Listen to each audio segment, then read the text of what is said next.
Donc cette situation va générer des opportunités pour les entreprises étrangères, mais comment peuvent-elles se positionner sur celles-ci? Alors, les opportunités, il y a, je vais, j'ai balayé plusieurs sujets ici. Il y a 3 axes d'opportunités qui sont liés un peu à nos 3 axes d'activité, hein. Donc, sur la partie supply chain sourcing, on va appeler ça, puisque aujourd'hui, je vais appeler ça une opportunité, puisque c'est une opportunité de pouvoir diversifier sa production. On sait que c'est le challenge des industriels depuis 2-3 ans. Et en sourcing, effectivement, on va avoir des opportunités puisque on a de la production qui s'est libérée avec la situation en Ukraine.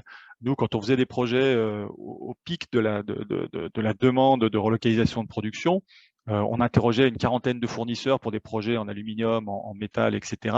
On avait à peine 2 ou 3 réponses d'offres de fournisseurs locaux. Ce qui était une situation où il fallait aller nous draguer les fournisseurs pour pouvoir pour faire en sorte qu'ils travaillent avec nos clients. Aujourd'hui, la situation s'est restabilisée.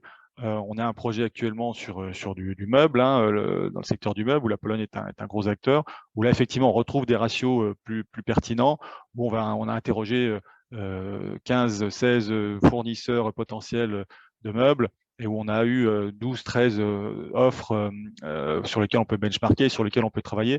Donc, on va avoir des opportunités dans la supply chain et la production, puisque les Européens de l'Est, les Polonais en particulier, ont mis des moyens importants pendant ces 3 ans pour pouvoir développer, monter en compétences.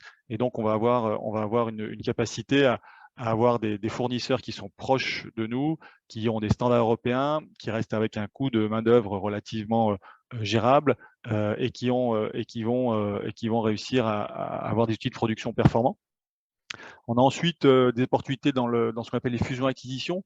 Aujourd'hui, on a, avec cette situation depuis 4-5 ans, beaucoup de chefs d'entreprise ont accéléré leur réflexion de ce que je dois faire de mon entreprise et comment la faire monter, la transmettre. Il faut savoir qu'aujourd'hui, on évalue à 35-36% le nombre d'entreprises familiales en Pologne, et seulement 8% seraient reprises par les descendants. Donc, on va avoir une énorme pool de sociétés potentiellement à reprendre sur la Pologne. Ça a déjà commencé, hein, depuis 2-3 ans. Nous, on a beaucoup de projets de M&A en cours.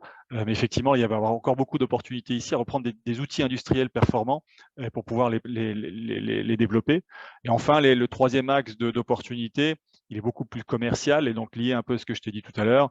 Et là, on a plusieurs grands axes, à la construction des infrastructures, alors lié à ce qui va se passer en Ukraine, à la reconstruction de l'Ukraine, qui a déjà lieu, comme je disais. Mais pas seulement, on a aussi un méga aéroport qui est en cours sur la Pologne et qui génère énormément de besoins en termes d'infrastructures.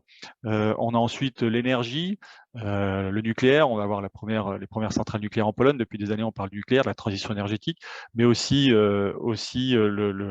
l'énergie renouvelable, hein, qui forcément, avec la tension actuelle sur la Russie et sur l'énergie, il va avoir besoin de diversifier l'empreinte énergétique. On a aussi la défense. Effectivement, je ne sais pas si vous avez suivi l'actualité, mais la Pologne va devenir le pays qui va mettre 4% de son PIB sur la défense, donc qui va investir énormément sur le secteur de la défense. Et enfin, toutes les industries en général, puisque comme je disais tout à l'heure, la montée en compétences industrielles, on a aussi une limite de main-d'œuvre dans nos pays, et donc beaucoup d'entreprises vont avoir besoin d'automatiser, avoir besoin d'augmenter leur productivité, d'avoir accès à de la matière.